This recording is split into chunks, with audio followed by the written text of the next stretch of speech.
Hello everyone, this is Seek and Get and you are watching English Grammar Series. आज हम discussion करवा class 10th English grammar रो the passive chapter रो part 2 पूर्वरु आमे हार पार्ट 1 को डिस्कशन कर सारचे जो माने देखिना हो डिस्क्रिप्शन में दिया जाइथिबा लिंक रे क्लिक करी तो माने एहा को पाई परिबो। क्लास स्टार्ट करवा पूर्वरु जो माने आम चैनल को सब्सक्राइब करना हो एबे ही सब्सक्राइब करनियो और बेल आइकन को प्रेस करो लेटेस्ट नोटिफिकेशन पाई। एभली वीडियो आम चैनल रे प्रतिदिन सकाळ 6टा किंबा संध्या 5टा रे अपलोड करा जाए। So stay with us, let's get started. Passives with get और हैव केतक सेंटेंस रे हैव और गेट को व्यवहार करा जाए पैसिव करा जाए। For example he got his hair cut. Sentence making करबा बेले प्रथमे लिखा जाए सब्जेक्ट तापरे गॉट जहा कि गेट रो एक टेंस फॉर्म अटे तापरे नाउन बा नाउन फ्रेज एवं शेष रे मेन वर्ब रो थर्ड फॉर्म। केतेक क्षेत्र रे बिना नाउन फ्रेज रे मध्य सेंटेंस मेकिंग करा जाई पारे। जेपरी दे गॉट सिलेक्टेड एठारे गॉट परे कोनोसी नाउन बा नाउन फ्रेज व्यवहार करा जाई नाही।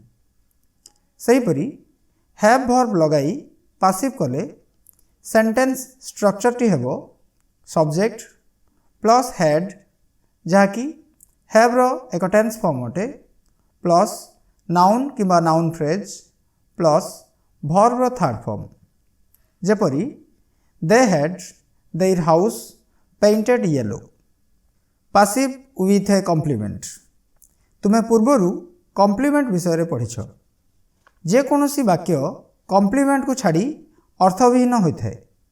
जेपरी active voice the students have selected Sushma Raut monitor of the class. ए वाक्य को जदि आमे पैसिव करवा सेंटेंस टी हेबो Sushma Raut has been selected monitor of the class.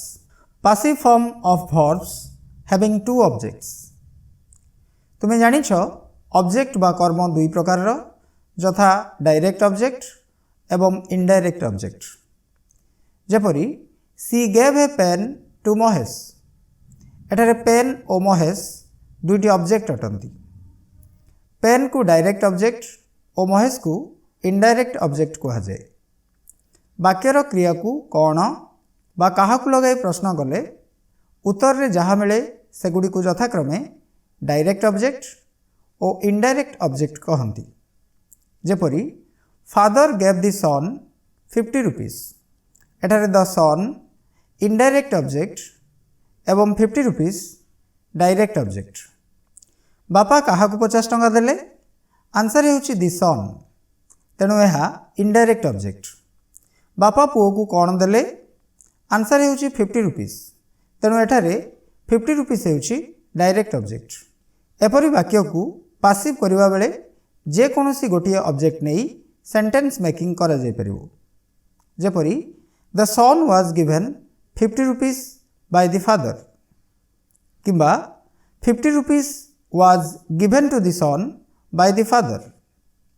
ए दुईटी जाक आंसर ठीक हेबो बट प्रथम सेंटेंस रे द सन को व्यवहार करी सेंटेंस मेकिंग करा जायछि किंतु द्वितीय सेंटेंस रे 50 रुपीज को व्यवहार करा जाई सेंटेंस मेकिंग करा जायछि। Passive with verbs of reporting एहा डायरेक्ट एंड इनडायरेक्ट स्पीच सहित रिलेटेड अटे। तुम इंग्लिश ग्रामर रो शेष चैप्टर हेउछि direct and indirect speech. Direct speech रो अर्थ प्रत्यक्ष उक्ति और इनडायरेक्ट स्पीच रो अर्थ परोक्ष उक्ति। कौनसी व्यक्तिर सीधासलख उक्ति को प्रत्यक्ष उक्ति बा डायरेक्ट स्पीच कहती। जेपरी पीपुल से एलिफेंट्स हैव गुड मेमोरीज। लोक माने कहती हाथी मानकर उत्तम स्मरण शक्ति रही। यह इनडायरेक्ट स्पीच कले कहुजिवो हाथी मानकर उत्तम स्मरण शक्ति रही बोली लोक माने कहती। इंग्लिश रे people say that elephants have good memories. एठारे से हेउछि रिपोर्टिंग वर्ब।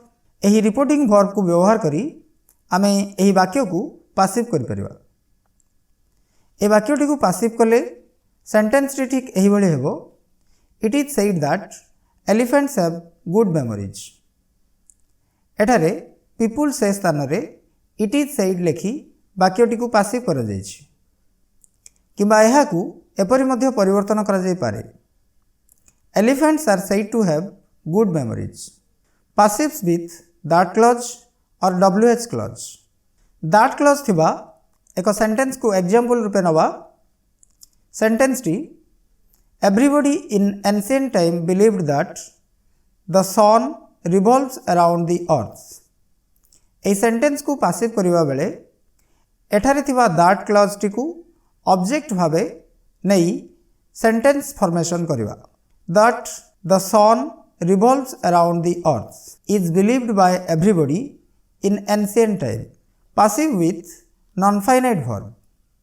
Non-finite verb व्यवहार होइथिबा कौनसी सेंटेंस को पासिव करिवा बेले टू प्लस इन्फिनिटिव, बेर इन्फिनिटिव किंबा वर्ब प्लस ing आदि non-finite verb गुडी को कांस्टेंट रखा जाई पासिव करा जाए।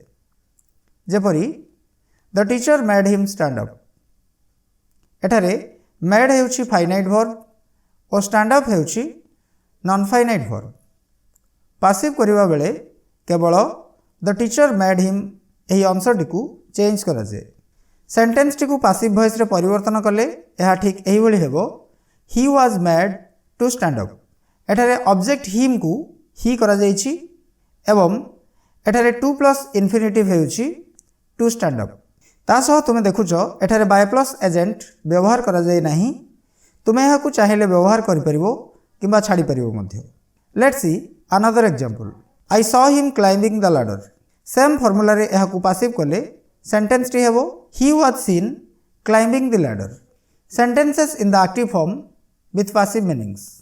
टू बी प्लस वर्ब रो थर्ड फॉर्म को व्यवहार करा जाय एभली सेंटेंस को पासिव करा जाय। जेपरि एक्टिव वॉइस रे द क्लॉथेज नीड वॉशिंग। ए सेंटेंस रो पासिव फॉर्म हेबो this clothes need to be washed. एठारे non finite verb washing to be washed को कन्वर्ट होछि।